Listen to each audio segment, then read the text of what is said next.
Welcome back. વડાપ્રધાન નરેન્દ્ર મોદી આવતીકાલે 25 ઓગસ્ટે ગુજરાત આવી રહ્યા છે અને અમદાવાદમાં ભવ્ય રોડ શો સાથે તેમનું સ્વાગત થશે। નરોડાથી નિકોલ સુધીના તેમના 3 કિલોમીટરના રોડ શોમાં લાખો લોકો ઉત્સાહથી જોડાશે, જેની તડામાર તૈયારીઓ લગભગ પૂરી થઈ ચૂકી છે।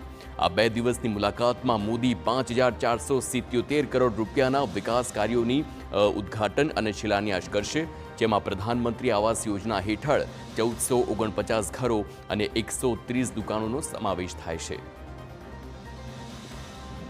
તો વડાપ્રધાન મોદીનો જે પ્રકારનો કાર્યક્રમ છે તેમાં નરોડાથી નિકોલ 3 કિલોમીટરનો રોડ શો છે, જેમાં લાખો લોકો તેમને નિહાળવા માટે આવશે।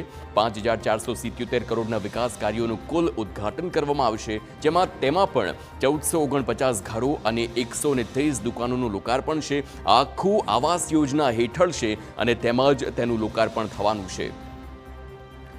તો 26 ઓગસ્ટે જે પ્રકારે પીએમ મોદીની આ ગુજરાતની મુલાકાત ચાલુ રહેવાની છે અને તેઓ તેમાં હાંસલપુરમાં મારુતિ સુઝુકીના પહેલા ઇલેક્ટ્રિક વાહન ઈ-વિટારાનું ઉદ્ઘાટન કરશે। આ બેટરી ઇલેક્ટ્રિક વાહન 100થી વધુ દેશોમાં નિકાસ તેનો થશે, જે ભારતના મેક ઇન ઇન્ડિયા મિશનની સફળતા દર્શાવે છે। કંપનીની આ ઇલેક્ટ્રિક એસયુવી પણ આ સેગમેન્ટની પહેલી કાર હશે, જે તેને અલગ અલગ ઓળખ આપશે। આ સાથે જ 1400 કરોડના રેલવે પ્રોજેક્ટ્સ અને અમદાવાદના સરદાર પટેલ રિંગ રોડના અપગ્રેડેશનનું શિલાન્યાસ થશે। બપોર બાદ પીએમ મોદી અમદાવાદથી દિલ્હી જવા રવાના થશે।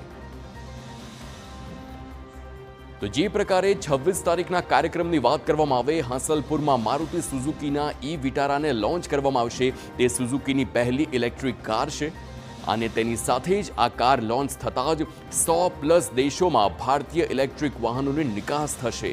એટલે કે દેશમાં તો વેચાશે, પરંતુ 100થી વધુ દેશોમાં તેને એક્સપોર્ટ કરવામાં આવશે। રેલવેના 1400 કરોડના પ્રોજેક્ટ્સનું પણ લોકાર્પણ કરવામાં આવશે। આપને જણાવી દઈએ કે દાહોદમાં પહેલા લોકોમોટિવ એન્જિનની જે ફેક્ટરી હતી તેનું લોકાર્પણ થયું હતું અને બીજા 1400 કરોડના પ્રોજેક્ટ્સનું અહીં લોકાર્પણ કરવામાં આવશે। આની સાથે જ રિંગ રોડની વાત કરીએ તો સરદાર પટેલ રોડનું અપગ્રેડેશન છે તે પણ કરવામાં આવશે અને તેને પહોળો કરવાનું, જે 6 લેન કરવાની જે કામગીરી છે તેને આગળ વધારવાનું જે શરૂઆત છે તેનું લોકાર્પણ છે, તેનો શિલાન્યાસ છે, તે પીએમ મોદીના હસ્તે આવતીકાલે એટલે કે 26 તારીખે કરવામાં આવશે।